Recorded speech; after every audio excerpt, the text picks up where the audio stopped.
como el Espíritu nos presentó, ya la contaremos en otra ocasión. Pablo vive en Oviedo, es profesor de yoga y tiene un programa que fue cuando yo conecté con él, un programa en podcast generalmente, y bueno, en YouTube tiene algún canal, que se llama La Espada de Damocles. Yo conecté mucho con él porque traslada mucha de la tradición, un poco lo que Pablo decía ayer, traslada la tradición antigua, nos la trae con nuevos métodos y nuevas palabras a nuestro tiempo, ¿no? Y por eso me gusta mucho escucharle generalmente mientras cocino. Yo cuando llego a mi casa, mi hijo se asombró, porque claro, solo conoce mi altavocito de la cocina, y digo, aquí ya tienes la voz en persona, que era Pablo, ¿vale? Nos va a traer Cristo como arquetipo. Este mismo programa él lo tiene ya en iVoox, en su programa, ¿vale? Desde una clave más psicológica, quizá, ¿no? Sí, más psicológica, y aquí nos vamos a centrar más en nuestra vertiente más religiosa. Yo he aprendido mucho de él, porque sus conceptos suelen ser bastante claros y cercanos a nuestro tiempo. Espero que os guste y comenzamos. Va a ser un poco largo, lo vamos a intentar suavizar con alguna oración de movimiento, como lo hemos denominado. Una oración corporal. Sí. Una oración corporal, y luego alguna cosita, que por eso ya hemos traído la guitarra para que nos podamos mover, ¿vale? Así que os dejo con Pablo. Vamos a ponerle... Luego si quieres... ahí está, perfecto.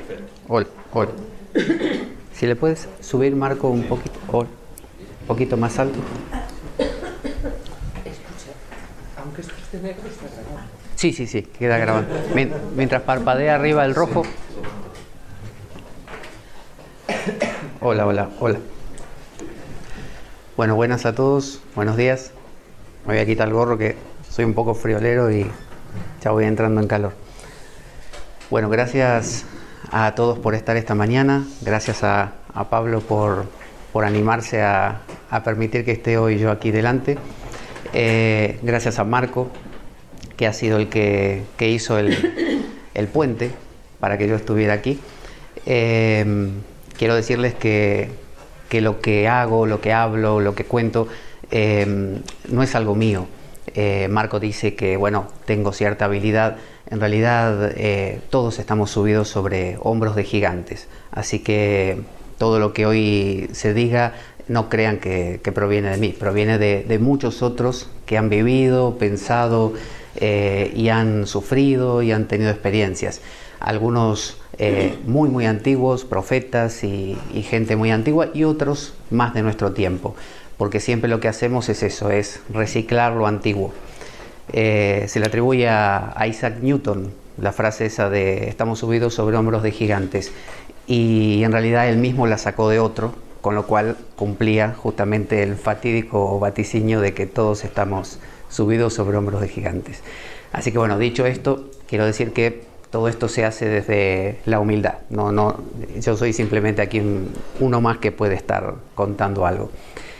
Quisiera comenzar canturreando el Padre Nuestro un momento, como para generar una...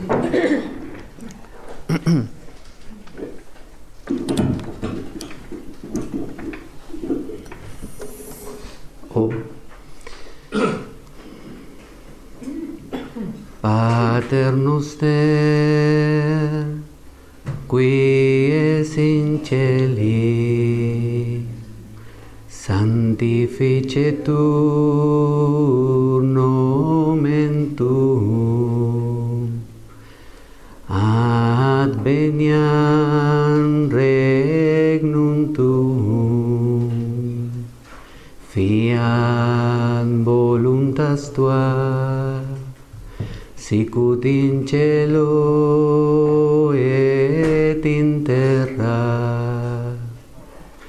Panem nostrum quotidianum da nobis hodie, et dimitte nobis debita vita nostra, sicut et dimittimus debitoribus nostris, et nos inducas in tentationem, sed libera nos a malo.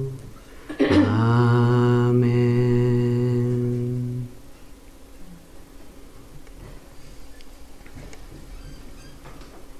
Quiero dedicar esta ponencia a mi esposa, que es la que ha hecho el PowerPoint. Ahí pone diseño Urbasi. Ha trabajado muchísimo. Sé que después lo va a escuchar, así que me decía, la próxima vez voy.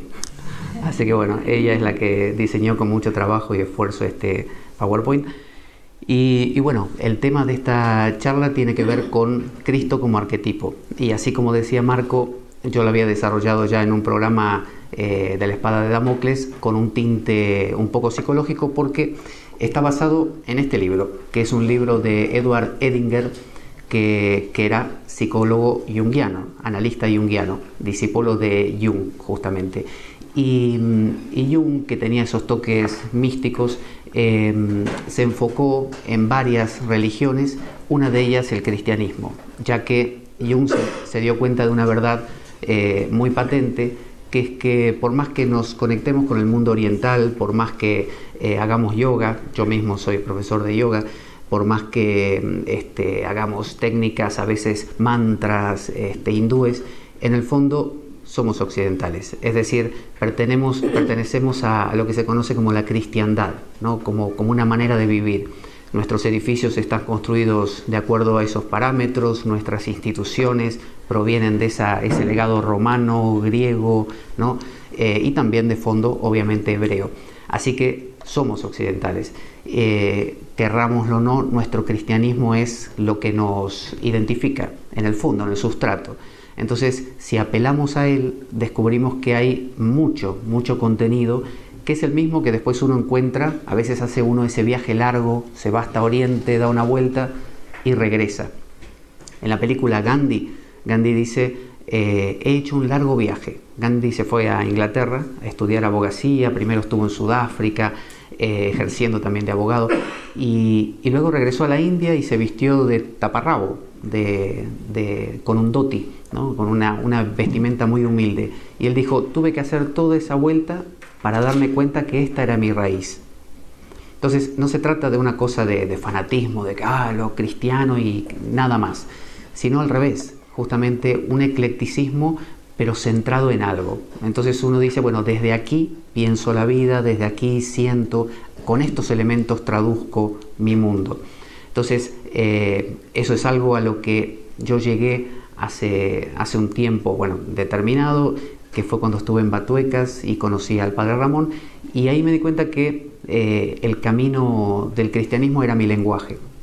Entonces, por más que hoy en día hable de distintas cosas, si escuchan el programa verán que hablo de muchas tradiciones, esta es la que me refleja y desde ahí quiero funcionar. Entonces, esta ponencia de Cristo como arquetipo, dijo Marco, es muy larga. Y ayer alguien me advertía, haz cosas para ir cortándolo para que no sea aburrido, así que no sé si bailaré o algo, pero algún chiste haré para amenizar y que no se duerma. Esta ponencia en realidad es muy profunda, por eso digo, no es mía, es decir, estas ideas son intemporales. Es suficiente como para llevarnos a una manera de enfocar el cristianismo diferente y muy de base. Hemos caído normalmente en un cristianismo, como todas las religiones, ¿no? Literal, del santito ahí delante para cada cosa, uno para cada cosa, como los hindúes usan sus mantras, uno para la salud, uno para el dinero, uno para el amor. Bueno, nosotros tenemos San Antonio que te da un novio, tenemos San Cayetano que te da el trabajo, y se va perdiendo el contacto con la esencia. Ese contacto a veces viene a través de lo que los antiguos llamaban el símbolo. Nosotros entendemos un símbolo, bueno, sí, la cruz, ahí está. Pero conectarse con esos símbolos, darle un valor diferente, nos lleva al mundo de la alegoría, al mundo de la interpretación simbólica, y nos permite que un Cristo caminando sobre las aguas no sea un Señor caminando sobre la superficie del mar, o resucitando a Lázaro no sea resucitar a un muerto, sino que nos hable de realidades propias. Ahí es cuando eso empieza a tener valor. Lo que pasa es que no estamos acostumbrados a ese tipo de reflexión y por eso nos cuesta. Así que esa va a ser la intención de esta ponencia. Mejor me voy a poner de pie, porque muy alto no soy, así que así se ve mejor todavía. Tengo el problema de las gafas, que si me las pongo no os veo y si me las quito no veo lo que leo. Bueno, Cristo como arquetipo, justamente basado en el libro de Edinger. Este soy yo y aquella es mi esposa. Obviamente tiene que estar presente. Ahí. Ah, espera, que se apagó. Vamos a encenderlo otra vez. Ahí va. Bueno, comienza con esta frase que dice: lo que sucede en la vida de Cristo sucede siempre y en todas partes. Si tomamos a Cristo, había un libro llamado Imitatio Christi, de Tomás de Kempis, que era un libro muy famoso porque, como costaba mucho comprar una Biblia antiguamente, comprar un Kempis era mucho más barato y todo el mundo solía tener uno. Es un libro muy bonito y habla de imitar a Cristo, ¿no?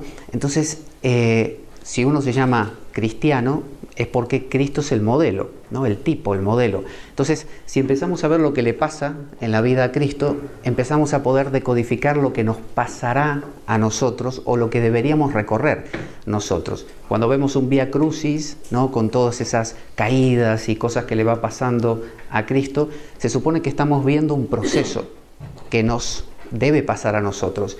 Bueno, si lo extendemos más todavía y vemos toda la vida de Cristo, resulta que empezamos a ver cada día cómo tenemos pautas de cómo reaccionar ante lo que nos va sucediendo. Es nuestro modelo. Por eso es un arquetipo. Entonces, dice, Dios no puede ya ser contenido en las iglesias. Parece obviamente una afirmación un poco radical. Se trata de que si nosotros restringimos nuestra espiritualidad a una espiritualidad dominical, no está mal, pero es poco. Porque la vida tiene 24...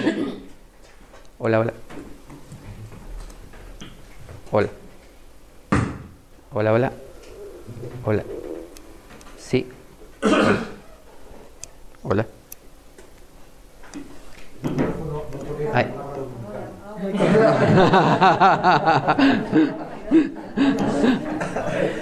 Hola, hola. Ahí está, ahí está. Es el cable. Me quedo quieto entonces. Bueno, se ve que algunas afirmaciones al micrófono no le agradan. La espiritualidad dominical, como digo, es sana, pero es poco. La espiritualidad debería ser algo de 24 horas. Y 24 horas significa al dormir también. Platón, por ejemplo, recomendaba que cuando uno se fuera, antes de irse a dormir, tuviera conversaciones filosóficas. El equivalente para nosotros sería justamente, no sé, leer la Biblia, rezar completas o hacer algo que nos conecte con justamente este tipo de cosas, para que al soñar uno sueñe estas cosas también. Los antiguos profetas soñaban, interpretaban sueños, ¿no? Los sueños del faraón, por ejemplo, que interpretaba José. Daniel también lo hacía con el rey, creo que era Nabucodonosor. Y muchos profetas han tenido sueños que los movilizaron. El propio José soñó que el ángel le decía que ya podían regresar de Egipto. Para nosotros los sueños quedan como postergados. Sin embargo, pueden ser una comunicación, una vía de comunicación con esa dimensión más profunda. Entonces, Dios no puede ser contenido en las iglesias. Está ahí, pero también tiene que estar afuera. Tiene que estar en el mercado. Sócrates, por ejemplo, hacía filosofía caminando por la calle, en el mercado.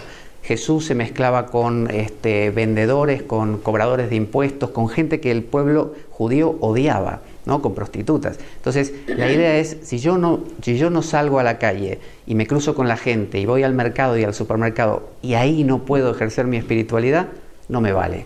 Es una espiritualidad de plástico. Entonces, esta afirmación no niega la presencia de Dios en las iglesias. Esa es una conexión. Pero cuando salgo de ellas, cuando salgo de mi meditación, cuando salgo de mi ambiente burbuja, segura y silenciosa, ¿qué pasa? Entonces, dice lo luminoso es esa dimensión profunda, el silencio, es el misterio, el silencio, eso es lo luminoso. Es lo contrario a lo fenoménico. El fenómeno es lo que se expresa, lo luminoso, el numen, es lo que está sutil en esencia. Lo luminoso busca una nueva encarnación. Ahora es el kairos, los griegos le llamaban kairos al momento oportuno. Cuando uno va a pillar el autobús, por ejemplo, hay un momento oportuno. Si no lo pillas ahí, se te fue. Ese es el kairos, diría un griego. Entonces hay un momento clave para cada cosa. No lo haces, ya está. Tú dices, bueno, me siento a meditar más tarde. No importa. Ese era el momento. Ahí te iba a pasar algo que no te va a pasar después. Entonces siempre hay un momento adecuado.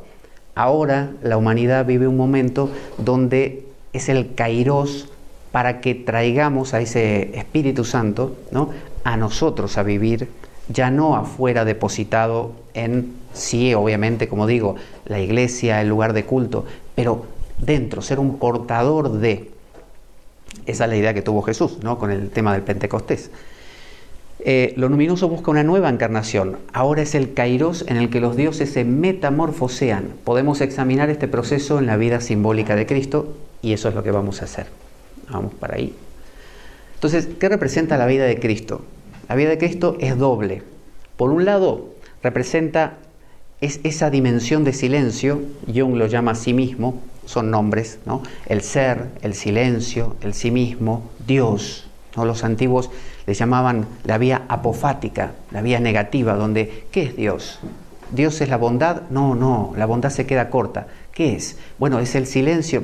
El silencio se queda corto. Si lo nombras, lo arruinas. El Tao Te Ching, ese texto chino, comienza diciendo, el Tao que puede definirse con palabras no es el verdadero Tao. Y luego se tira como 99 capítulos más o por ahí. Pero bueno, es decir, el ser humano necesita hablar, necesita dar forma a las cosas, el logos, ¿no?, la palabra. Pero en realidad todo ello responde al silencio. Tomás de Aquino, el que escribió la Suma Teológica, no la terminó, no la acabó, porque cuando la estaba por acabar, en el medio de una misa, tuvo un éxtasis. Y ese éxtasis lo dejó tan impactado que quería quemar lo que había escrito. Y su discípulo le dice, maestro, no, ¿cómo lo va a quemar con tanto trabajo? Termínelo, le falta un volumen. Dice, no lo voy a terminar, lo quiero quemar. Entonces el propio discípulo lo acabó. Y Tomás de Aquino poco tiempo después murió y jamás le interesó otra vez ese tema. Y era el rey justamente del discurso, de la lógica, de la razón. Trajo a Aristóteles al mundo cristiano, ¿no?, otra vez. Entonces, no podemos desdeñar la palabra. Esto que estamos haciendo ahora nos ayuda, porque nos permite que después cuando uno se sienta a meditar, se sienta con otra conciencia, sabe por qué, para qué, sabe decodificar lo que le pasó en la meditación. Pero esto que estamos haciendo solo es un árbol seco, no sirve. Lo otro es la clave, lo luminoso, el sí mismo. Pero la idea del cristianismo es encarnación.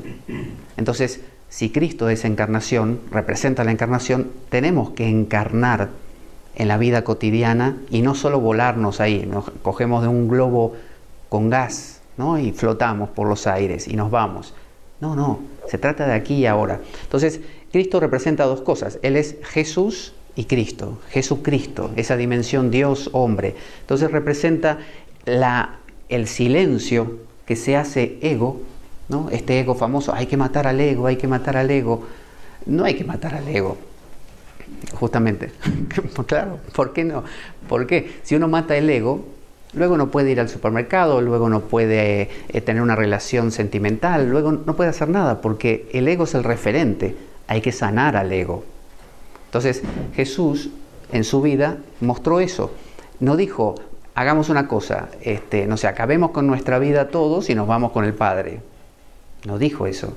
Dijo al revés. Yo tengo que cumplir esto, vosotros quedaos, ¿no?, predicad, difundid, ¿no? Se trata de eso, de vivirlo en la vida cotidiana, pero de una manera diferente. Porque de lo contrario, lo que hacemos es lo vivo desde mi ego. Entonces, Jesús es la unión de el sí mismo o el silencio que se hace ego, Dios queriéndose hacerse hombre, pero al mismo tiempo el ego yo participando de lo divino. Es un Jesús que se acerca a la dimensión Cristo y un Cristo que se acerca a la dimensión Jesús. A mí me gusta la imagen esa de la Capilla Sixtina, donde Dios se toca el dedo ahí con Adán. Me parece que Cristo está muy bien representado por esa imagen. Es esa unión.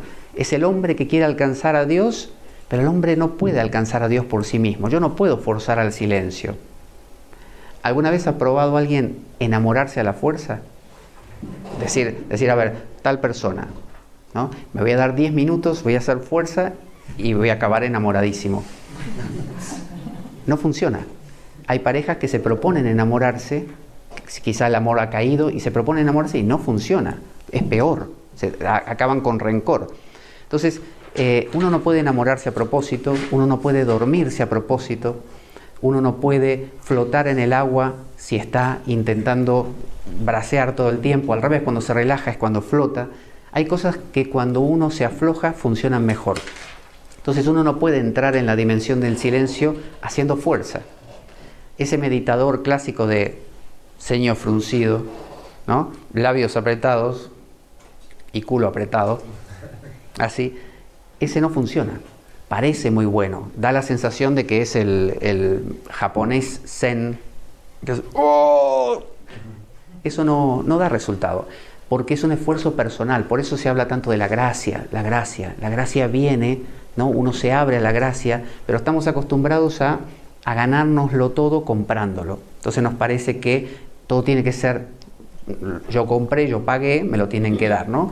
Y además como a mí me gusta y sin una marquita. Si yo compro esto y viene rayado, yo digo, no, lo devuelvo, no lo quiero. O sea, lo queremos todo a nuestro gusto. Quiero que la meditación me salga a mi placer, ¿no? Y si no me sale bien, ya me empiezo a enfadar y bueno, le doy 2 meses más. Si la cosa no funciona, me voy al hinduismo. Y si no funciona, después... Y acaba uno pululando y siendo una especie de turista espiritual, y eso acaba no siendo productivo. De hecho, está el símil ese del hombre que quería encontrar agua y hacía un pozo de 1 metro y no encontraba, y después hacía más allá un pozo de 2 metros y no encontraba, y después otro más allá de medio metro y no encontraba. Y viene un amigo y le dice, yo voy a encontrar, y hace uno solo de 10 metros. Y le dice, ¿ves? El agua estaba, solo que estabas haciendo muchos pozos y muy superficiales. Entonces, se trata de ese proceso de que Jung lo llama individuación, pero en realidad es justamente la encarnación. Voy a tener, así lo tengo con la mano, así. Repetir la encarnación es justamente traer a nuestra vida esa dimensión. Entonces, hay 2 opciones en la vida de un cristiano o de cualquier persona de cualquier religión. Creer en Cristo, en el caso del cristianismo, Hijo de Dios, y ser protegido de la posesión y de lo inconsciente que encarnamos en la figura de Satán, el mal. Entonces uno dice, voy a creer en Cristo, voy a ir a la iglesia, voy a cumplir todos los sacramentos, voy a hacer todo lo que tengo que hacer, así como si uno siguiera un decálogo esperando que al final le dieran el premio, ¿no? De esa manera uno queda protegido, realmente queda protegido, porque utiliza símbolos. Los símbolos son como una especie de muestra gratis, ¿no? De lo que es lo otro. Entonces, en lugar del silencio, tengo la cruz. En lugar de no sé, del amor, tengo una imagen de la Virgen. Entonces, todo ese tipo de cosas me permite tocar eso, pero sin tocarlo, ¿no? Es como un intermedio, alguien que me ayuda a no ensuciarme. Como no me quiero comprometer porque es riesgoso, vieron que hay gente que, por ejemplo, no quiere enamorarse, porque es riesgoso enamorarse. ¿Quién sabe lo que puede pasar? Uno pierde el control. Hay gente que no quiere dormirse. Hay mucha gente que tiene insomnio, pero no es insomnio porque no concilie el sueño. En realidad no quiere soltarse, porque cuando Morfeo, ¿no?, como decían los antiguos, te coge, vaya a saber lo que hace contigo. Puedes tener unos sueños, pero terribles, o pesadillas, ¿no? Es una pérdida de control, y vivimos en un mundo occidental donde todo lo queremos tener controlado. Entonces la meditación debería ser justamente el no control, pero la convertimos en el control. Entonces nos gusta estar protegidos. Hay una película que se llama El Bosque, de un director hindú que se llama Night Shyamalan, y es una película donde hay unas personas que viven en una especie de comunidad dentro de un bosque, y el que gestiona esa comunidad no quiere que los habitantes conozcan lo que hay fuera porque le parece que es el mal, que en realidad es la sociedad moderna. Entonces crea toda la idea de que hay unos monstruos y les inventa formas de protegerse de los monstruos para que no los ataquen, y de esa manera los mantiene a raya. Ellos saben que existen los monstruos, tienen sus símbolos de protección, pero nunca los conocen. Y les hago spoiler un poquito. En algún momento uno de ellos realmente toma contacto con eso y descubre lo que hay. Entonces, esas son dos opciones. O me quedo con mis amuletos, mis protecciones, y me convierto en el creyente hecho y derecho, ¿no? El cristiano perfecto. Y quedo protegido toda la vida y toco así de refilón las cosas, ¿no? Toco el silencio, pero no me sumerjo, lo toco, ¿no? Y si veo que en mi meditación estoy entrando en una cosa muy profunda, no sé, me digo cualquier cosa. Qué profundidad que estoy alcanzando. Cosa de salirme, porque me da miedo en realidad. No era mi intención enamorarme, no era mi intención entrar en ese estado. Bueno, lo que proponemos es esta segunda opción. Si uno va a vivir el camino de Cristo, tiene que vivir la segunda opción. O sea, Cristo no le dijo a sus discípulos, bueno, dentro de la comunidad hebrea sigan funcionando, usen todos los ritos, sigan así que va bien. No, les dijo al revés. Prediquen, salgan, vayan a todos los pueblos, anímense, y les dijo, no piensen lo que van a decir. Les dijo, vayan y dejen que el Espíritu Santo hable. Y todos los que nos toca hablar en algunas ocasiones nos preguntamos, ¿cómo puede ser eso? Si yo vengo aquí y no preparo nada, no me va a salir nada. En realidad sí, porque funciona así. Yo armé esta presentación, pero a su vez, durante mucho tiempo, medité, experimento, leo, pienso, siento.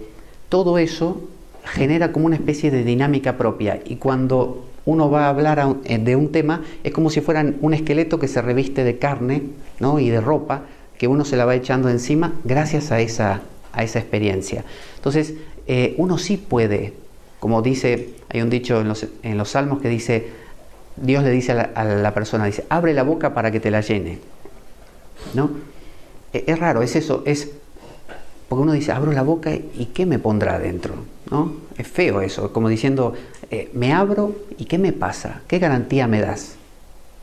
Y si me metes una idea en la cabeza y me vuelvo loco. Entonces hay ese miedo a enloquecer, ese miedo a perder el control. La idea del segundo punto es ese justamente. Entonces el mito de Cristo, este es el resumen, ahora lo vamos a ir desglosando, consiste en que hay un ser existente, preexistente, que es el Hijo único. Todo esto lo vamos a trasladar a nosotros. Es como si Cristo nos está diciendo, mira, lo mismo que hice yo, que de hecho lo dicen los evangelios, las mismas cosas que hice yo las haréis vosotros y más grandes también. Entonces, esto es lo que haremos. Somos preexistentes, existimos desde siempre en el seno del Padre. Hay un vaciamiento, una kenosis, Dios se vacía, un día dice, ya está, me aburrí de estar solo, vamos. Y saca un Adán, ¿no? Adán, Eva y todo el mundo. Entonces hay un aparecer. Un día uno abrió los ojos y aquí está, en esta vida. Y dice, ¿y esto de qué va? ¿Qué hago en esta vida? ¿De qué se trata? Entonces nazco de una madre virgen por obra del Espíritu Santo. Nace entre eventos luminosos, ¿no? Los Reyes Magos, cosas que van pasando como Herodes que lo quiere matar. Y se salva de variados peligros, ¿no? Esa es la historia de la vida espiritual de cualquier persona. Uno nace a la vida espiritual y siempre hay un Herodes que te quiere matar. Obviamente Herodes no es el vecino. Herodes está dentro. Ese es el peor Herodes. Porque el Herodes de fuera se puede esquivar, se puede evitar. Pero el propio lo tienes las 24 horas, ¿no? Es el que te dice, ¿qué estás haciendo acá? Meditando, perdiendo tiempo, pudiendo estar en el centro comercial, ¿no? Ese es Herodes, el que mata a los inocentes. Entonces, antes de que crezcan, justamente. De adulto viene el bautismo, paloma y vocación declarada. que es lo primero que vamos a ver ahora, el bautismo, que esa es como una especie de compromiso. Luego vence al diablo en el desierto y proclama a un Dios de amor y anuncia el reino de los cielos. Después del bautismo va a venir la tentación, ¿no? que viene de la mano. Luego viene una agonía, los griegos llamaban el agón, ¿no? La agonía, el agón es una contienda, es una lucha con uno mismo. Porque sabréis vosotros, que estáis hace mucho tiempo en estas cosas, que no es un mar de rosas el tema de la meditación y todo eso, porque parece todo muy suavecito, de sentarse a meditar en silencio, con cara de relajado, pero está pasando de todo en la vida de uno, a todo nivel. Luego de la agonía, acepta su destino y es torturado y crucificado, ¿no? Tiene que haber un morir. Esta parte la evitamos, ¿no? Normalmente ahora está de moda más el Cristo Sagrado Corazón, así sonriente, bendiciendo, pero ese Cristo crucificado que te impacta, ¿no? Que aquí abajo hay uno que está todo flagelado, te está hablando de lo que te tiene que pasar. O sea, si uno quiere una espiritualidad algodonosa, no es esta, ¿no? Te quedaste a medias. En realidad, para llegar a lo profundo hay que llegar a la crucifixión. Por eso los antiguos, Santa Teresa, por ejemplo, meditaban sobre los momentos de la vida de Cristo. La meditación, en realidad, nosotros le llamamos meditación al silencio. En realidad el cristianismo le llama contemplación al silencio. Sé que Pablo lo hace justamente porque sabe que aquí en Occidente se le ha llamado, le hemos llamado a lo oriental meditación, pero en realidad la tradición cristiana le llama meditación a reflexionar sobre la vida de Cristo, ¿no? y los episodios bíblicos. Entonces, luego de 3 días resucita, ahí es donde baja a los infiernos o al mundo inferior, y luego por 40 días habla con sus discípulos y luego asciende a los cielos. Entonces, aquí tenemos de nuevo todo el recorrido que vamos a hacer, que acaba con la asunción y coronación de María. La idea de esta recurrencia es que esto no ocurre una sola vez. Es decir, es un proceso circular. Cuando llega la Asunción de María, vuelve a comenzar. Esto quiere decir que, podríamos decirlo así, cada día se te anuncia que va a nacer Jesús en tu vida, cada día nace, quizá lo matas enseguida, porque tu Herodes lo pesca y lo pilla, quizá no, huye a Egipto. Huir a Egipto es cuando uno dice, estoy en problemas porque me estoy perdiendo, me estoy dispersando, y huyo a Egipto, ¿no? Busco un refugio hasta que pase el temblor, ¿no? la complicación. Entonces, también esto ocurre cada día, no ocurre en toda tu vida. No es que este es el final de la película y aquel es el inicio. Ahí nací yo y acá me voy a morir a los 80, 90 cuando muera. No, cada día te pasa esto, cada semana, cada mes. Entonces es una especie de mapa de ruta que uno puede decodificar. Esta división en 3, hay una primera anunciación, que es el ángel que le anuncia a María, nace Cristo y después muere. Luego un segundo ciclo, es decir, primero el Padre se manifiesta como el Hijo, pero Él dice, yo tengo que morir, me tengo que ir, porque tiene que venir el Espíritu Santo. Entonces, otra vez viene una anunciación, otra vez el mismo Espíritu Santo aparece como lenguas de fuego, Pentecostés. Nace la Iglesia, y la Iglesia, esta es una teoría de San Joaquín de Fiore, que vivió por el siglo XII, y él tenía unas ideas, era un abad cisterciense, era un abad benedictino, y tenía unas ideas porque él manejaba mucho la exégesis. Entonces él decía que la historia de la humanidad se dividía en 3. Primero era la época de los profetas, el Antiguo Testamento. Dios se manifestaba como los profetas. Luego venía la época de los sacerdotes, la de la Iglesia. Entonces los sacerdotes eran los mediadores. Y después él postulaba que el mundo iba a entrar en una última donde todos íbamos a ser monjes. Como un gran monasterio, el mundo un gran monasterio. Eso decía Joaquín de Fiore, que era avalado por la Iglesia. Más adelante en algún concilio se fueron quitando algunas de sus ideas porque les parecían excesivas. Entonces él decía que esto iba a ocurrir a partir del milenio. en el año 1000. Él murió por el 1200. Entonces decía que en el año 1000 empezaba. No dio mucho resultado, pero se supone que va en esa dirección según él. Pero esto lo podemos entender interiormente, como tres niveles. Primero aparece el anunciador, el que te lo muestra en grande, Cristo. Te dice, esto es, yo soy tu modelo, mira, pero me tengo que ir para que lo hagas tú. Entonces, como uno quizá todavía no es capaz, bueno, hay un contenedor. Bueno, la iglesia dice, voy a ser tu contenedor. Mira, a través mío puedes gestionar todo esto. Entonces lo tocas sin quemarte. Y luego viene la cristificación, ¿no? Que es lo que los orientales cristianos llaman la theosis, que es la deificación. La iglesia ortodoxa griega y rusa comulga mucho con la idea de cristificarse. La iglesia occidental le molesta un poco la idea porque dice, puede dar lugar esto a que alguien se sienta Dios. Pero no se trata de sentirse Dios en tanto yo, sino que de sentir que Dios es realmente el que maneja la barca. Esa es la cristificación. Entonces, esa es la propuesta.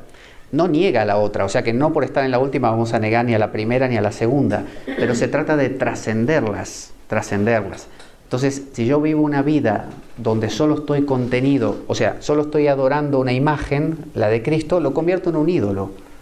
Y me resulta muy cómodo, porque vieron que hay gente que dice, para meditar, no, yo no puedo meditar mucho, pero ¿cómo no vas a poder meditar?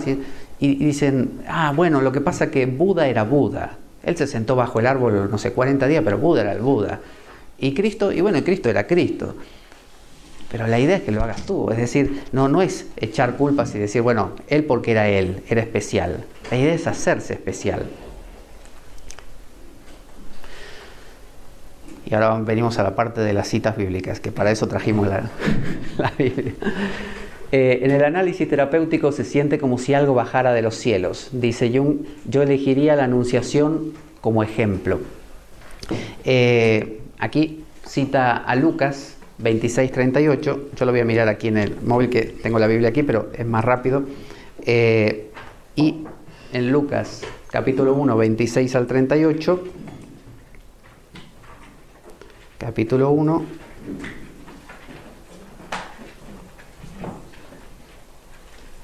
no sé al final si es más rápido. Dice, al 6º mes envió Dios al ángel Gabriel a una ciudad de Galilea llamada Nazaret. La idea es que esto no ocurrió hace 2000 años. Esto te ocurre hoy. Todos los días te envían un ángel, te tocan la puerta y te dicen, ¿hay alguien ahí? Esa es la anunciación. Entonces, esa anunciación se siente como si algo bajara de los cielos. Lo que pasa es que uno dice, hace la vista gorda o mira para otro lado como diciendo, no me enteré de nada. No quiero, no me interesa. Porque sé que si digo que sí, me comprometo a muchas cosas. Entonces dice, se representa al Espíritu Santo como una paloma que desciende, que... Estoy en la parte de la Anunciación de María, tengo que saltar al bautismo, vamos a ir al bautismo, porque si hiciéramos esto, ahí sí estaríamos como un año. Tengo que ir aquí, bautismo. No lo dije lo anterior. El bautismo, todos sabemos que es la inmersión en las aguas. Jesús se sumergió en las aguas. Normalmente en la Iglesia Católica se hace mojando la cabeza del niño. Eso es una tradición romana que se llamaba lustratio, ¿no? Que era que se consagraba a los niños y niñas en el 8º y 9º día, según el sexo, a cierta diosa para que los proteja. Entonces la Iglesia Católica, comulgando con lo romano, tomó esa costumbre, pero originalmente era que te metían en el agua, te sumergían, era judía la costumbre, como hacía Juan el Bautista, de cuerpo entero. Te tenías que mojar todo, o sea, nadie te podía sostener, porque si te sostenía te tocaban una parte y esa no se mojaba. Entonces, cuando dice, ¿qué lleva a un hombre masificado, que sería cualquiera de nosotros? Porque si vamos a decir que son los de fuera, nos vamos a engañar. Todos nosotros tenemos que incluirnos. Somos masificados porque en muchas cosas funcionamos en masa. ¿Qué lleva a un hombre masificado, inconscientemente identificado con la masa, a comenzar un camino propio? Si hoy estamos aquí, es porque por más masificados que seamos, nos interesa ese algo más. Es la voz interior, la vocación, ¿no? El vocare, decían en latín, el vocare, cuando sientes el llamado. Es el llamado, es una voz de Dios, una orden de la que no se puede escapar. Esto está en Mateo 3:17. Ahora sí.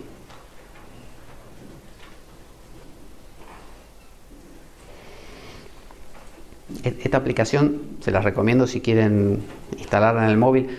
No tengo nada que ver, no gano nada con ello, pero es buenísima. Se llama eSword, como y sword de espada, sword, eSword. Es la más completa que existe y lo que permite es cargar todas las Biblias que uno se le ocurra, de todas las denominaciones, de todos los colores, todas las versiones, y tenerlas. ¿Cómo se escribe? Sword, espada, SWORD, eSword. Es gratuita y se pueden instalar todo lo que uno quiera y leerlo fácilmente. Entonces dice este verso de Mateo, dice: y una voz salía de los cielos y decía, este es mi Hijo amado en quien me complazco. Eso es lo que te dice Dios cada día, cada segundo. Es decir, no te está diciendo, mira, yo tengo mi plan y tú, como Zeus hacía con los hombres, bueno, hagan lo que quieran, me sacrifican lo que me tienen que sacrificar y si me canso los elimino a todos. Esa es la idea de Zeus. No, Dios te está diciendo, este es mi Hijo amado en quien me complazco. Pero no solo Cristo, que es el modelo, sino Cristo vino a decir cada uno de ustedes, ¿no? Todos somos hijos del Padre. Entonces, Él se complace en cada uno de nosotros. ¿Cómo respondemos a ese vocare? ¿Lo escuchamos? El bautismo de Jesús es una solutio, una muerte y renacimiento en lo luminoso. La solutio es un proceso alquímico. La alquimia llamaba solutio a disolverse. La palabra bautismo quiere decir sumergirse, y es un morir. Cuando te sumergen en el bautismo, tipo Juan el Bautista, la idea es que uno entra en la tumba. Uno entra, pues vieron que uno cuando se mete bajo el agua no escucha nada, no ve nada, a menos que sea un agua muy transparente, pero la de un río no lo es. Y cuando uno sale, vuelve a escuchar todo y ve a la gente. Entonces la idea es que uno volvió al útero y renace. Esa es la idea del bautismo. Entonces, bautizarse no es solo mojarse con agua, es un acto interior. Entonces, ¿queremos bautizarnos realmente? ¿O estamos demasiado acostumbrados a lo que nos resulta cómodo y decimos, mañana, más adelante? Como decía San Agustín. San Agustín le decía a Dios, dame castidad, pero no todavía. Claro. Entonces, aquí, por ejemplo, en Romanos, esto de buscar en la Biblia es un ejercicio muy bueno porque uno empieza básicamente a leerla y a conocerla, porque a veces uno la tiene de oídas, así como en los sermones de la iglesia dominicales, y le queda de la lectura del día, pero nunca se pone a leerla en contexto, porque los sermones normalmente son de un fragmento y uno pierde el contexto. Entonces cuando uno dice voy a leer Romanos, se lee todo el libro de Romanos, entiende a qué iba Pablo, qué le pasaba.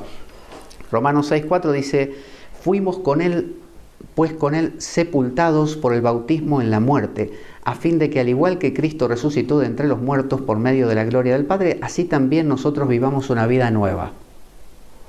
Es fuerte. Eso es el bautismo, sepultados con Él. Uno no le gusta esa idea, dice, no, yo quiero seguir con mi vida como está, estoy bastante cómodo, con mi nombre, con mi fama, con mis actividades, no me toquen mis cosas, voy a meditar, pero que no me toque y no me desarregle demasiado el resto. ¿Me corromperá el resto de mi vida? Eso es lo que uno suele preguntarse. San Juan, el evangelista, dice, Jesús era discípulo de Juan el Bautista. Eso es controversial, pero podemos entender la relación entre Juan y Jesús como una relación de un maestro, en algún sentido, y su discípulo. Jesús bautizándose con Juan nos recuerda el valor de la transferencia, maestro-discípulo, como medio para descubrir lo luminoso. Eso es muy interesante porque uno suele denostar la idea del maestro. Dice, no, yo no necesito maestro, yo voy por libre. Si total, mira, está la Biblia, estoy yo, la leo, el Espíritu Santo me inspira y ya está. Pero hay una cosa que se llama la tradición. esa es la idea protestante, que no es mala, es buenísima también, pero da lugar a bastante, o sea, abre muchísimas posibilidades, por eso el mundo protestante ha abierto ramas por todos lados, cada uno hace sui generis caminos, pero también puede producir bastantes errores. La tradición, el mundo católico le ha dado mucha importancia a la tradición, es la prueba y el error de mucha gente que vino antes que yo. Si yo tengo que armar un coche desde cero, voy a tardar más que si miro lo que hicieron los que estaban antes que yo y tomo ese modelo. Entonces, la idea de el maestro, ocurre algo que se llama la transferencia, es decir, yo miro a mi maestro, ¿no? A quien sea mi maestro. Puede ser el sacerdote de mi parroquia o puede ser el guía espiritual que me esté llevando en este momento, como se dice, el consejero espiritual. Bueno, voy a proyectar cosas en él, voy a creer que es mejor que los demás, voy a creer que es perfecto, voy a creer que lo sabe todo, ¿no? Que es puro amor. Y eso es buenísimo que ocurra así, porque yo estoy viendo casi a Dios en esa persona. Entonces, casi como que de prestado lo tengo ahí. Puedo ver aquello en lo cual se supone que me tengo que convertir, ¿no? Esa es la idea de Cristo. Cristo hizo eso con sus discípulos. Dijo, tenéis que ser como yo. Y después les dijo al final, me voy a ir para que venga el Espíritu Santo, porque si yo me quedo aquí, os la pasáis mirándome a mí y no hacéis nada vosotros. Entonces, la idea del gurú o del maestro siempre es un proceso temporal, donde uno aprende y finalmente dice, bueno, ahora lo voy a vivir. Esto que está haciendo el maestro, lo voy a vivir yo. Quizá lo empiezo a vivir en un 5%, más adelante en un 10%, y un día me encuentro siendo similar a ese. Eso es lo que se llama la contratransferencia, cuando yo recupero lo que le proyecté. Y ahí me doy cuenta y digo, bueno, no era tan, pero fíjate cómo ha servido. El tema es no quedarse a medias, no quedarse pegado y deificar o pedestalizar, subir a un pedestal al maestro como si fuera, ¿no?, Dios y como si fuera él solamente Dios. Durante el bautismo, Jesús venció al fuego de la Shekinah. La Shekinah es la palabra hebrea también para el Espíritu Santo. La Shekinah era esa columna de fuego que los guiaba durante la noche por el desierto en el camino al salir de Egipto, y la columna de humo que los guiaba durante el día, pero también se les llama Ruach HaKadosh. Sí, HaKadosh. Es otro de los nombres hebreos para el Espíritu Santo. Entonces dice, venció el fuego de la Shekinah que descendió al Jordán mientras él estaba sumergido. En ese momento apareció la luz, la voz y la paloma. No voy a leer la cita que pone abajo para no prolongarlo, pero que es de Jean Danielou. No lo pronuncio bien yo el francés, pero de él, que era un gran cardenal. Bueno, él, citando a los oráculos sibilinos, que eran unos oráculos paganos inicialmente, pero que después los judíos empezaron a repetirlos, como diciendo, vamos a contar nuestras propias cosas con ese formato, y después los cristianos empezaron a hacer lo mismo. Así que había una teoría que decía que cuando Jesús se metió bajo el agua, vino el fuego del Espíritu Santo como la ira de Dios y lanzó todas las llamas ahí. Y Jesús, cuando salió, venció a ese fuego. Es lo que los alquimistas, por ejemplo, le llaman la calcinatio, la calcinación. Es el fuego de las pasiones, ¿no? Es el deseo, es decir, la envidia, los celos, la codicia, los pecados capitales, ¿no? Eso. Si uno a eso no lo trasciende, y trasciende no quiere decir aplastarlo, sino comprenderlo, si uno no lo comprende, eso te quema. Porque uno dice, sí, bueno, estoy en meditación, estoy en mi momento perfecto, acá estoy centrado en el ser, pero adentro te está pasando de todo, ¿no? Estás acordándote, pensando en lo que vas a hacer y con tal persona, tal otra. Es decir, ahí hay un fuego. Los alquimistas le llamaban el lobo. Decían, hay un lobo, ¿no? Y el lobo se quiere comer al rey. El rey es el ego, se quiere comer al rey. Entonces, hay un proceso donde el rey tiene que morir para renacer como un nuevo rey. Entonces uno tiene que morir a las pasiones para renacer como rey, o sea, todavía ser un ego, pero no tampoco que domine las pasiones, pero que viva apasionadamente. Jesús vivió apasionadamente, no fue un tipo frío. Pedro le dijo, maestro, ¿por qué no vamos para otro lado, no Jerusalén, porque ahí te van a matar, vamos por toda la zona, damos vueltas, predicamos, nos cansamos de predicar, nos hacemos viejos predicando. Y ahí le dijo, va de retro Satanás. Le dijo, no, yo tengo que ir ahí para que me maten, para que me crucifiquen, ese es mi destino. O sea, eso es un tipo pasional, no era un tipo frío. No dijo, bueno, está bien, tienes razón, más adelante lo pensaré otra vez, voy a ver cuando se dé el kairos, el momento. No, lo hizo. Entonces, ¿uno es así?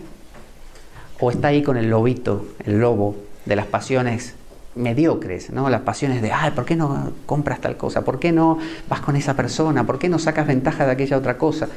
Ese es el lobo de las pasiones. Un nivel superior de eso es el león. Es ser más potente, pero más real a la vez. Y finalmente ser el nuevo rey, morir y renacer.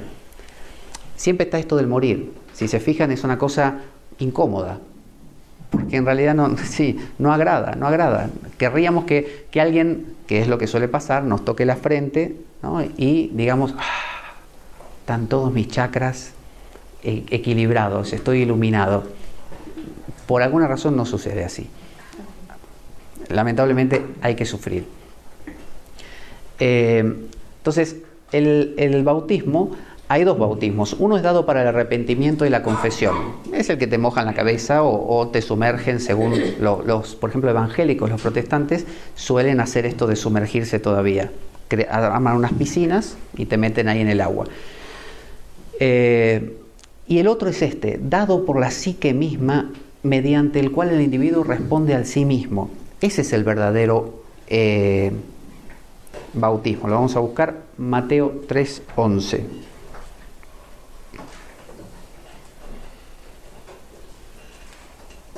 Y dice, yo os bautizo con agua en señal de conversión, pero aquel que viene detrás de mí es más fuerte que yo, y no soy digno de llevarle las sandalias. Él os bautizará con Espíritu Santo y fuego. Esos son los dos bautismos. El bautismo de Juan es, vení que te mojo la cabeza y te sentís mejor, ¿no? Uno siente que los pecados ya no están y mañana vuelve todo otra vez, ¿no? En la India hay un dicho que decía Ramakrishna, que cuando alguien se va a meter al Ganges, vieron que el Ganges es un río sagrado porque desciende de la montaña de Shiva, se dice que mojó los cabellos de Shiva, entonces si te metes en el Ganges, tus pecados se borran. Y hay que sumergirse 3 veces. Yo me sumergí y aquí sigo igual. 3 veces. Entonces decía Ramakrishna que los pecados, cuando ven que te vas a sumergir al Ganges, se cuelgan de un árbol y esperan que te sumerjas. Y cuando sales del Ganges, se te echan encima otra vez. Entonces, eso suele pasar con los bautismos literales. Pero hay otro bautismo, que es mojarse con el agua, que es esta que propone otro bautismo, el de fuego, ¿no? Mojarse con el agua del Espíritu. Cada vez que uno entra en el silencio, pero de verdad, está bautizándose en fuego. Está realmente tocando fibras muy profundas, generando cambios, ¿no? Y esa famosa expresión del temor de Dios, que hoy en día se dice, no, temor de Dios, ¿cómo temor? Para que no quede feo, ¿no? La gente que dice, no, los cristianos andan con eso del temor, hay que tenerle miedo, qué cosa fea. Uno debería ser uno mismo y seguro de sí mismo, que es la premisa de nuestro tiempo, ¿no? Sé seguro, cómprate el mismo pantalón que todo el mundo y las mismas, zapatillas o zapatos y sé único. Entonces, la idea es que cuando uno se entrega a ese sí mismo, realmente muere, realmente se disuelve en eso, se deshace en eso y sale nuevo.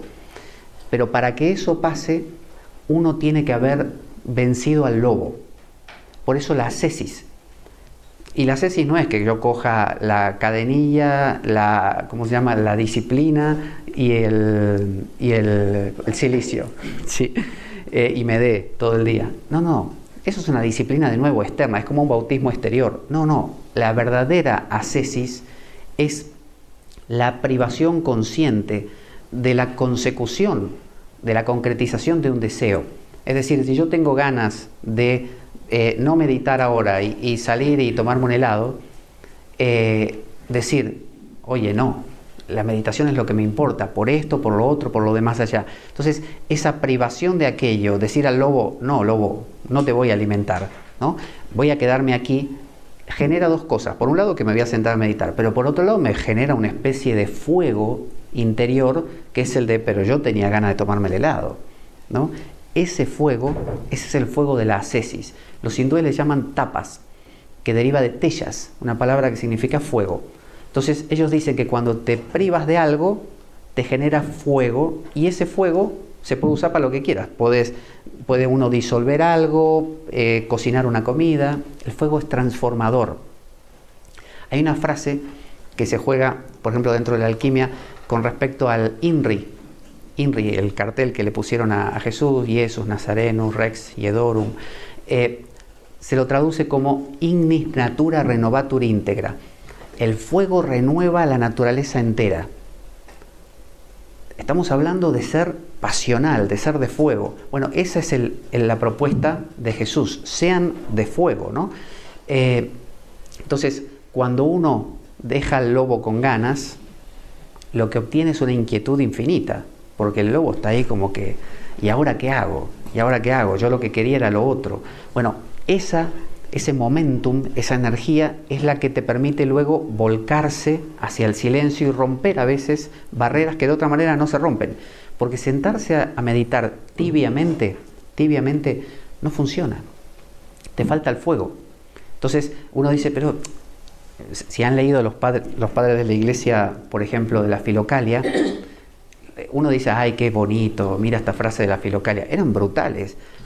Los tipos se quedaban toda la noche en vigilia. Había uno que dormía de pie, y uno de tantos, apoyado contra la pared para no caerse, y dice que dormía pésimo, de a ratos y mal. Y yo no sé cómo al otro día podían funcionar, pero el tema era que, o sea, si no duermo, al día siguiente no puedo ni orar ni nada, o sea, me duermo, y si medito, cabeceo, pero mucho. Y ellos vivían de esa manera, o sea, había uno muy famoso que se quedó arriba de una columna toda su vida. Arriba de una columna, viviendo ahí arriba. Así eran. Eso es la ascesis. ¿Eh? ¿Cómo? ¿Cómo sería el tío ahí arriba? Sí. Era muy famoso porque se había ido ahí y ahí quedaba. O San Antonio, que se metía en las así como criptas y peleaba con demonios durante toda la noche. O sea, eran tipos extremos. Quizá podemos tomar esa idea y no vivirla a ese nivel, obviamente, pero sí empezar a jugar con ese lobo, y en lugar de cada vez que el lobo dice, oye, dame de comer, toma, dame de comer, toma, decir, no, hoy no, y veo qué pasa. Porque vivimos en una cultura de la gratificación, y cuando uno se gratifica, ¿qué pasa? Está contento, uno sonríe, está todo bien, feliz, ya está, me satisfizo, o me satisfice, no sé cómo se dice, a uno mismo. Entonces, luego viene la siguiente y la siguiente. Eso se llama capitalismo, ¿no? Entonces, para cambiar eso hace falta un poquito de privación, pero no morbosa, una privación consciente.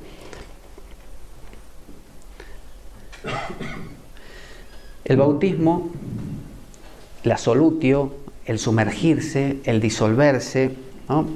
Uno tiene ese miedo, y si me disuelvo en esta pareja, si me come mi pareja, ¿qué pasa? Y si me disuelvo en ese grupo en el que estoy participando, ¿qué pasa? Bueno, se trata de disolverse.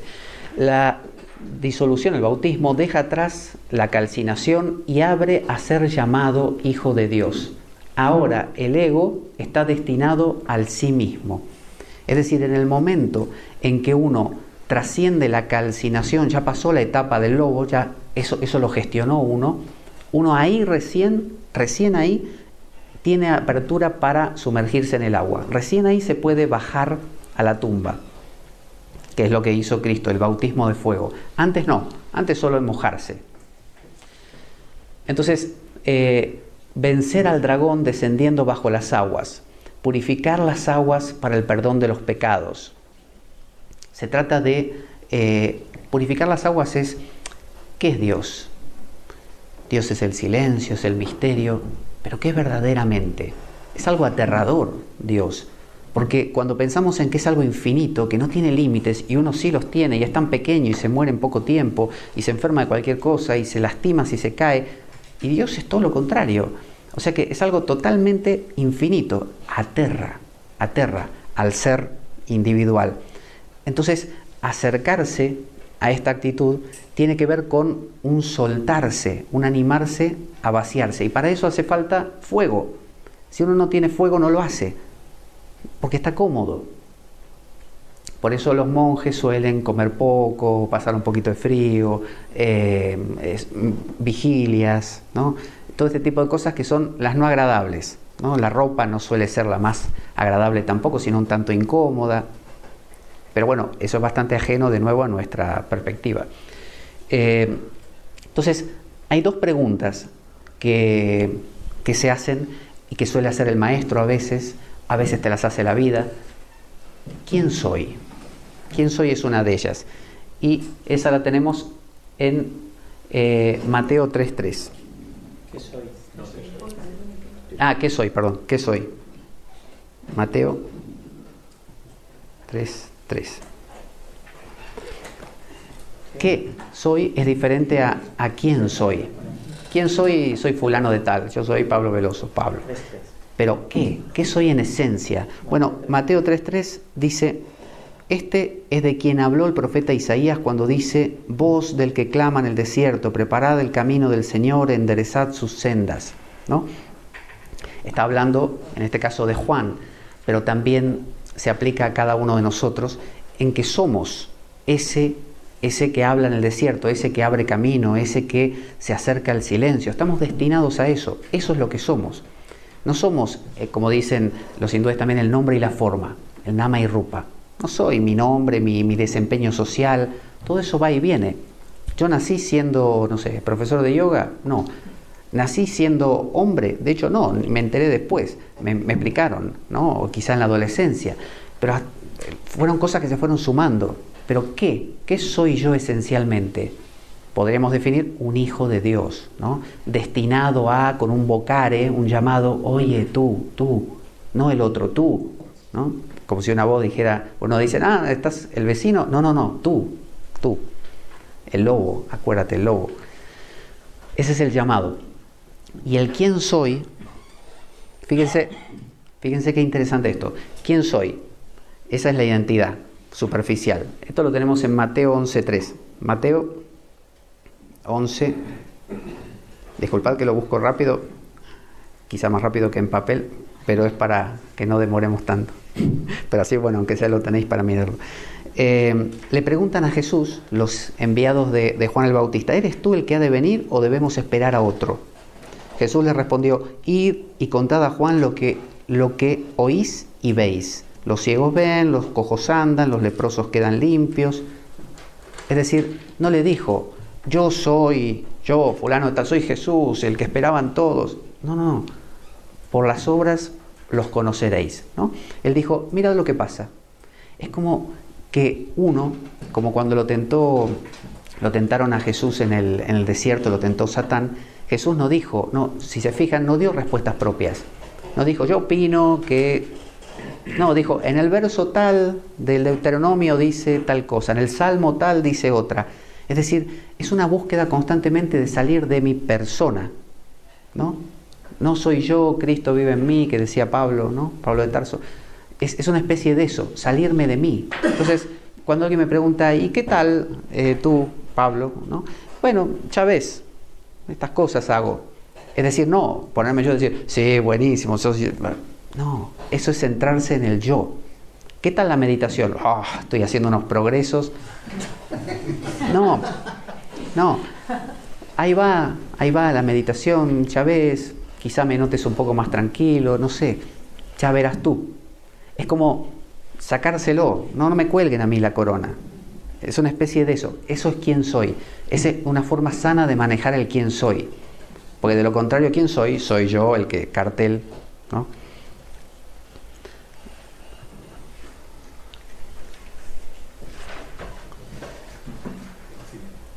Vale. Entonces, la pregunta es importante, es un catalizador. El catalizador es el que desencadena cosas. Entonces, es un catalizador. Preguntarse cosas: ¿quién soy? ¿Qué soy? Son preguntas vitales. Hay gente que no se lo pregunta y medita. Se sienta a meditar y no sabe ni qué es. O sea, ¿qué soy? ¿Soy un hijo de Dios? ¿Por qué estoy haciendo esto? ¿Para qué se hace todo esto? No sé. Yo lo estoy haciendo porque, no sé, quizás esté más tranquilo después. Es decir, no sabemos ni por qué lo hacemos, no sabemos quiénes somos. Entonces, ¿qué soy? ¿Quién soy? Estas preguntas, ¿qué fuimos? ¿En qué nos convertimos? ¿Dónde estuvimos? Es aprender a pensar. Porque uno dirá, bueno, no importa, todo es silencio. Te sentás a meditar y ahí lo tienes todo. Pero eso es un proceso gradual. Lo del lobo te sigue torturando. Salís de la meditación, uno tiene que ir al supermercado, a hacer al trabajo, y ahí el lobo te está mirando y te dice, acá mando yo, te dice el lobo.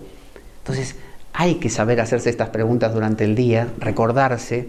Las famosas jaculatorias están hechas para que uno se acuerde de cositas durante el día, ¿no? Esos 7 momentos que dicen los salmos, 7 momentos del día, me acordaré de ti, ¿no? La liturgia de las horas está dividida también así en 7 momentos. El salat musulmán son 5 momentos al día. Los judíos tenían 3 rezos principales, los hindúes tienen también 3.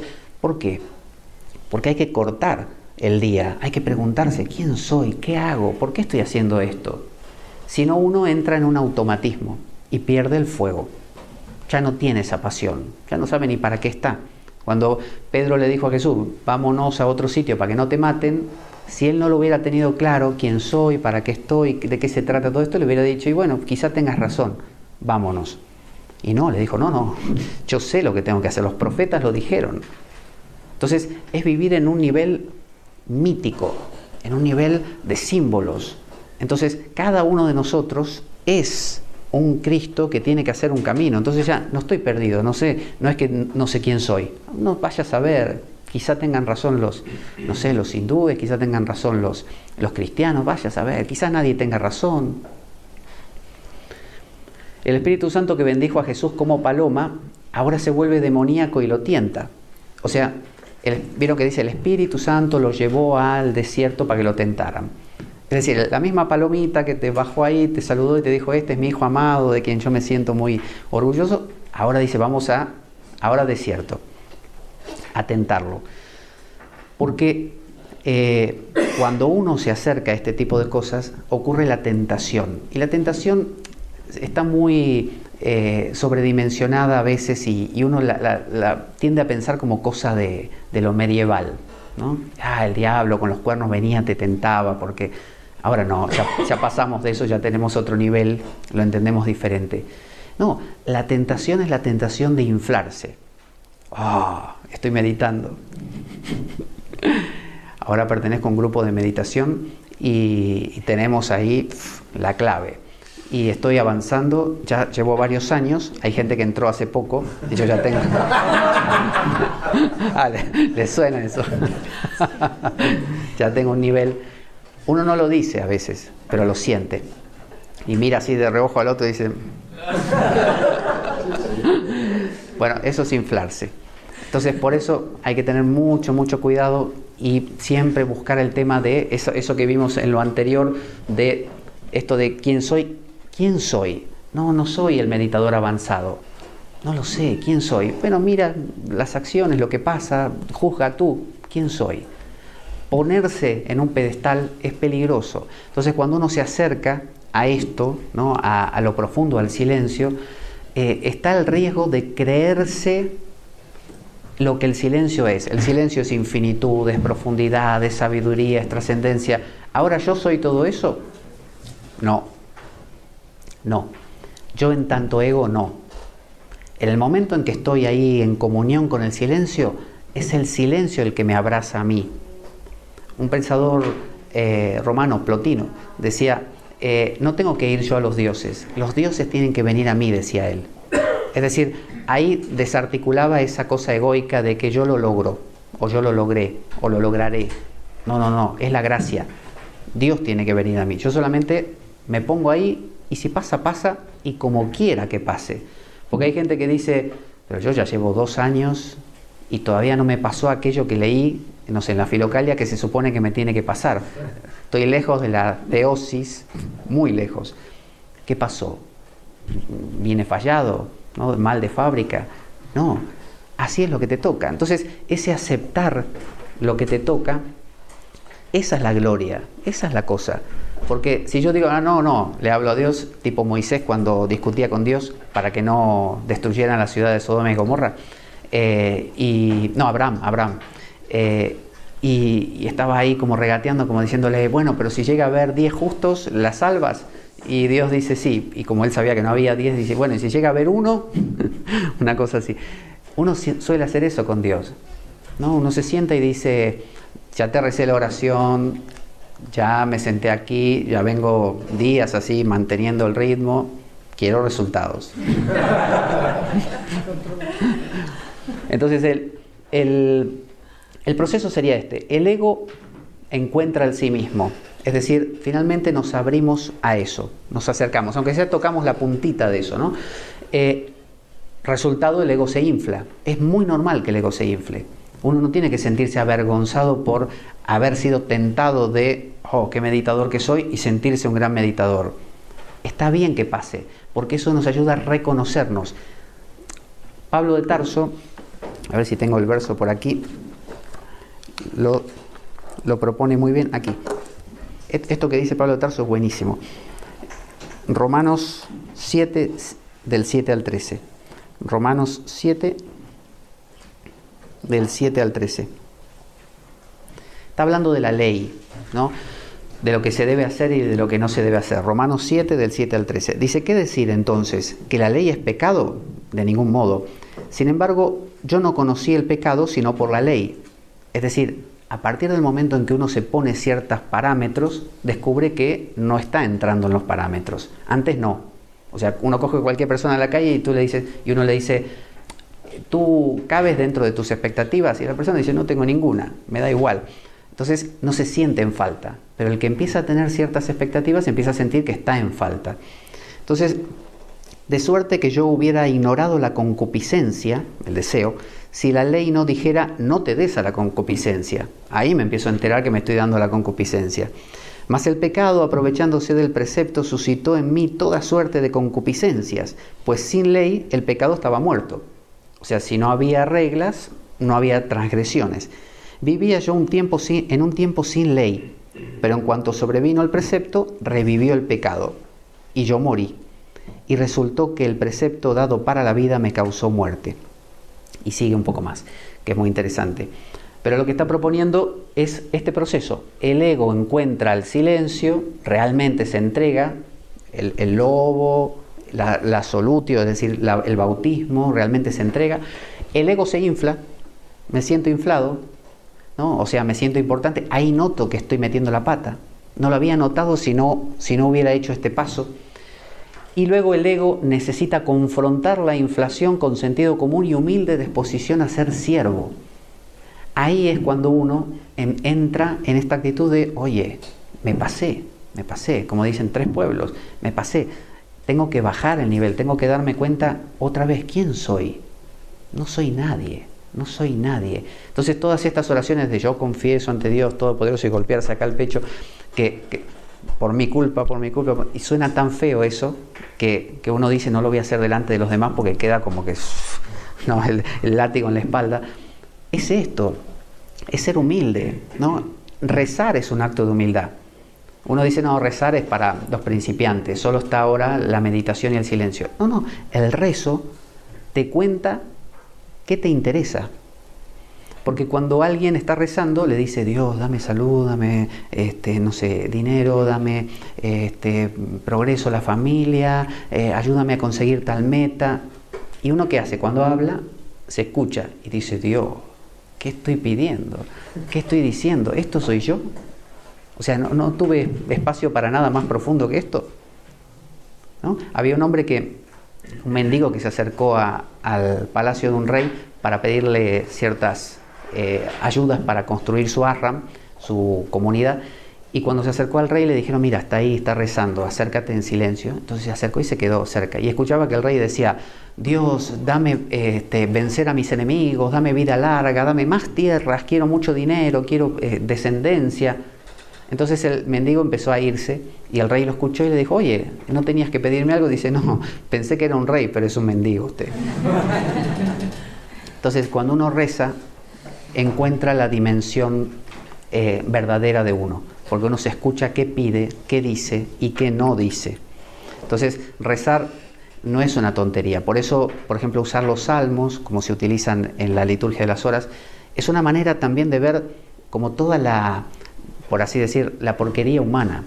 Porque el rey David, o el autor que haya sido de los salmos, van expresando toda la gama de emociones humanas.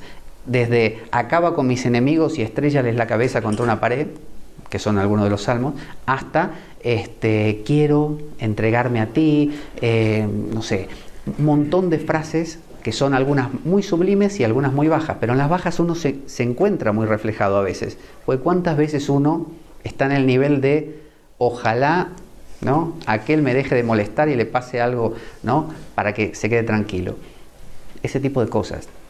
Entonces el proceso tiene que ser así, buscar el silencio, inflarse un poco y ahí darse cuenta, por lo tanto, de la falta de humildad. Ese proceso me informa, me cuenta.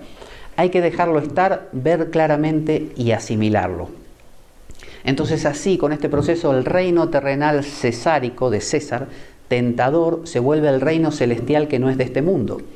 El que, ante Pilato, Jesús dijo, yo soy un rey, sí, pero de un reino que mi reino no es de este mundo. Le dice, si fuera de este mundo, yo diría a mis soldados vengan y destruyan a todos los romanos, y no lo hago porque no es de este mundo, lamentablemente. Dice, es de otro.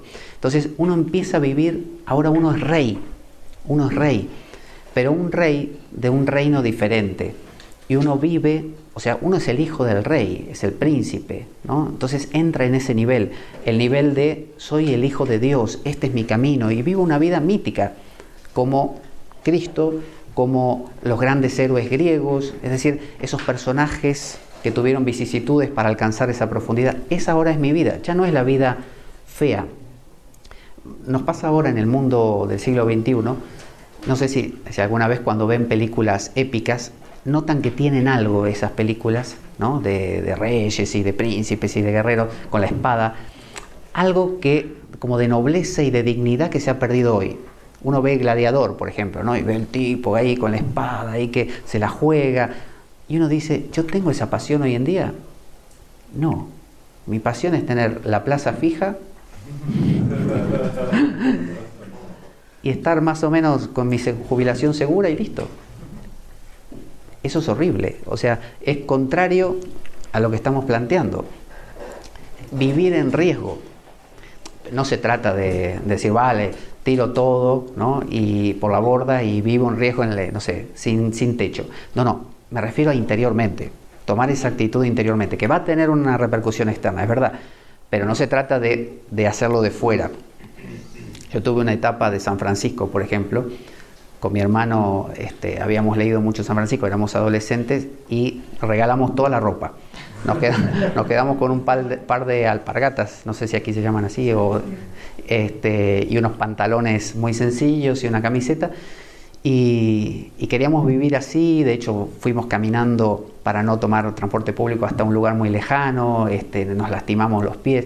Y después nos dimos cuenta, por lo menos yo me di cuenta que no pasaba por ahí, la pobreza de San Francisco era otra, que exteriormente se reflejara en el caso de él así también, y se refleja en nosotros, en una simplicidad mayor, en una no dependencia de cosas superfluas, pero la pobreza es pobreza de espíritu, ¿no? Bienaventurados los pobres de espíritu, no dijo, bienaventurado el que haya regalado todo, ya está, lo tienes todo comprado. Entonces, vamos a ver la hora, quedan un momento. Ahora viene la entrada en Jerusalén. Jesús ya pasó la tentación, ya estuvo ahí, salió bastante airoso, ¿no?, porque le fue diciendo al diablo, porque lo dice en el verso tal, es decir, se despersonalizó. Pero esto que voy a decir puede sonar un poco como herético a lo que solemos pensar, pero estamos tomando la figura de Cristo como lo que nos pasa a nosotros. Entonces él entró a Jerusalén y todos debemos hacer, dice, lo que Cristo hizo, vivir el mito en su vida y cometer errores. Sin errar no lo vives. Es decir, Cristo vivía un mito. Fíjense que a lo largo de los evangelios, que son escritos catequéticos en realidad, los evangelios dicen todo el tiempo, esto es para que se cumpliera lo que habían dicho en los antiguos. Esto, tal como dijo el profeta Isaías cuando dijo, esto está en Daniel cuando... Es decir, Jesús, de hecho, cada cosa que va haciendo, hasta entrar en Jerusalén en lomos de un burro, lo hizo porque había ya un antecedente de que eso debía ser el Mesías. Entonces él decidió encarnar al Mesías sufriente de Isaías. Él dijo, yo voy a hacer todo lo que diga, lo voy a buscar en el Antiguo Testamento, bueno, era lo único que existía, y voy a vivirlo tal como está ahí. Entonces ahí lo tenemos en Mateo 21, del 1 al 9, Mateo 21, del 1 al 9. Ahí cuando cuenta cómo Jesús envió a los discípulos, id al pueblo que está enfrente de vosotros y enseguida encontraréis un asno, pone una asna, atada y un pollino con ella, desatadlos y traédmelos, bla, bla, bla. Y él entró a lomos de este animal, porque el rey David también lo había hecho, es decir, él repitió. Entonces se trata de eso, que uno dice, ¿qué tengo que hacer yo? Yo soy cristiano, ¿qué tengo que hacer? ¿Qué hizo Jesús? Y tal cosa. Bueno, yo tengo que hacer lo mismo. Entonces, acá está entrando en Jerusalén y sucumbe a la tentación de la gloria, por lo que pronto se enfada. ¿Cómo entró Jesús en Jerusalén? Entró así como el rey del mundo. Entró a lomos del burro, la gente le ponía ahí las hojas estas de ramas de ¿qué era? Olivo. Y de palma. Y le ponían ahí, y entonces él pisaba y todos aclamaban, Hosana, Hosana el hijo de David, que viene y no sé qué. Entonces él no pudo evitar, por eso digo esto es herético en ese sentido, pero juguemos con ese simbolismo, no pudo evitar caer en la tentación de decir, soy uno de los Beatles, ¿no? Llegué a la cima, soy el mejor, ¿no? La gente me lo dice. Eso es peligrosísimo. Yo estoy aquí en este momento y corro ese mismo riesgo. Entonces, siempre se juega con el caer, el creérsela. Es inevitable creérselo un poco. Cuando uno se lo cree y se da cuenta, baja otra vez de nivel. Entonces, Jesús se lo creyó. ¿Qué hace? ¿Cuál fue el acto inmediato después de eso? Echa a los mercaderes del templo. O sea, se enfada y echa a los mercaderes del templo. Él había dicho, poned la otra mejilla, perdonad al prójimo, amad a vuestro enemigo. Y lo primero que hace es echarlos a patadas ahí a los mercaderes, a los cambistas. Y inmediatamente maldice la higuera. Él va a una higuera y dice, a ver, quiero un higo. Y le dicen los discípulos, no tiene higos. No está dando, no es época. Entonces él dice, la maldice para que se seque, y se secó la higuera. Entonces uno dice, pero este es el mismo que hablaba del perdón y del amor. Entonces yo preguntaría, el mismo que se sienta a meditar hoy aquí, en esa paz absoluta, cuando dentro de 2 o 3 días esté en su trabajo y conteste mal a otro, y hubiera una cámara mirando ahí tipo Gran Hermano y dijera, tú eres el que estaba hace unos días ahí poniendo actitud de santo, ¿no eras tú? Me parece que sí. Bueno, ese reconocimiento es muy sano, porque uno se descubre humano y se descubre falente, porque si no, como decía San Juan de la Cruz, decía, todo se resuelve en esto, que Dios aumente y que yo decrezca, así de simple. Entonces, si yo me encuentro metiendo la pata, es buenísimo, porque me entero que no soy perfecto, y ese es el error más grande que uno puede cometer, creer que yo tengo ya todo dominado, lo hago todo bien. Entonces, su manera de entrar, bueno, ven, proviene de Zacarías 9:9, donde cuenta cómo entrará el Mesías. Al echar a los vendedores contradice su palabra, esto está en Mateo 5:22, y podríamos pensar, jugando con ese simbolismo, que el dinero era la sombra de Jesús. Imagínense, vieron que tenemos ciertas cosas nosotros que son las que nos complican, ¿no? Supongamos que es el dinero. Vieron que hay gente que dice, no, el dinero no lo quiero tocar, pero me gusta, ¿no? No me den, pero quiero, ¿no? Es pecado, me puedo volver soberbio y puedo caer en la vanidad, pero dámelo igual, ¿no? Entonces, uno queda con eso. Entonces, cuando uno dice, bueno, pero ahora empecé con el tema de la meditación y la vida espiritual, así que el dinero ya quedó en el pasado, a mí no me interesa, dénselo a otros, yo no lo quiero. Eso genera que, en lugar de darme cuenta de que yo estoy conectado con ese dinero y resolverlo, de mirar al lobo y resolverlo, hago la otra actitud, que es la de no existe. Y el lobo me va a comer la nuca. ¿Cómo que no existe? Entonces, y va a ser peor, porque por lo menos de frente yo lo veo venir y puedo evitar al lobo. Pero si yo no lo veo, el lobo me come, pero como quiere. Eso es lo que nos pasa cuando negamos por eso ese examen Evagrio Póntico y todos estos que examinan los 8 pecados capitales, 7 a veces, 8 a veces, uno dice, no, qué cosa morbosa, andar mirando que la concupiscencia, la vanidad. En realidad es para que te des cuenta en qué te estás pasando, qué es lo que te toca tu fibra, ¿no? Mirarlo bien. Entonces cuando uno ve eso, está precavido. Imagínense que yo dijera, no creo en los ladrones. No hay ladrones. Los ladrones no existen. Me van a robar un montón de veces porque yo no voy a estar cuidado de nada. Pero si yo digo, no, oye, los ladrones existen. No voy a estar fanatizado, pero voy a estar cuidadoso. Entonces lo voy a evitar. Esto es lo mismo. Entonces, si la sombra de Jesús era el dinero, vio a los cambistas, después de haber entrado en Jerusalén y creer, yo soy perfecto, yo soy lo más. Ve los cambistas y eso le atrae. Por lo tanto, lo destruye porque justamente le atrae, ¿no? Y no quiere aceptarlo. En lugar de decir, sí, a mí me gusta el dinero.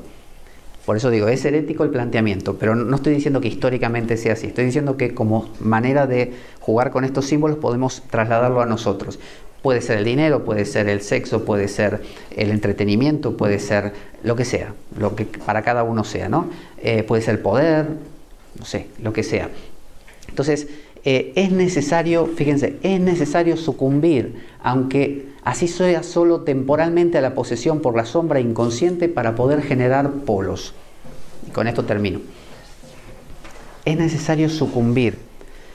Los antiguos padres del desierto recomendaban pelear con los demonios, enfrentarlos. No decían, el cristiano no necesita preocuparse por los demonios, olvídenlos. No. Decía, hay que detectarlo, hay que verlo funcionar y hay que pelearse con él. San Antonio, a puñetazos, así a hostias, ¿no? Es lo que cuenta la tradición. Imaginémoslo interiormente esto. Pero bueno, él decía que se metía en estas criptas, aparecían demonios y se pasaba la noche, ahí hostia viene con los demonios. Eso es un símil de luchar con los demonios. Es decir, mirarlos a la cara. Cuando se hace un exorcismo, una de las cosas que se hacen es, ¿cuál es tu nombre? Al demonio. ¿Cuál es tu nombre? Si han visto películas del estilo, sabrán que hasta que no dice el nombre no lo tienen controlado. Entonces el demonio hace lo que quiere y se ríe, bla, bla, bla, insulta, hasta que finalmente dice el nombre.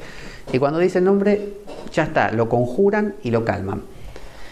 No lo matan. Nunca matan a los demonios. En la Biblia tampoco se mata al demonio. Se lo encarcela no sé cuántos mil años, pero nunca muere. Porque es una parte de la vida y los antiguos padres de la iglesia lo reconocieron. Es una fuente de energía que está ahí perdiéndose. Si uno está enganchado con el dinero, enganchado con la fama, enganchado con el poder, enganchado con lo que sea, eso te está comiendo, ¿no? Es como el minotauro de Teseo. Se está comiendo todos los años los jóvenes y doncellas que requiere como alimento. Todos tenemos ese minotauro adentro que se está comiendo, ¿no?, lo mejor de nosotros. Bueno, mirémoslo a los ojos, enfrentémoslo y preguntémosle, ¿quién eres? Y una forma de verlo, vieron que en los exorcismos al demonio lo provocan para que salga, ¿no? O sea, no es que esperan, no, vienen, le ponen la cruz, le echan el agua bendita para que molestarlo y que salga.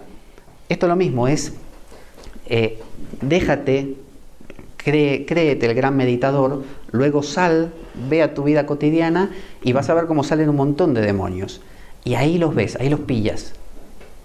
Y no se trata de hacer nada, no hay que matarlos ni nada, simplemente hay que verlos. Con verlos el demonio es como que a la luz se desvanece.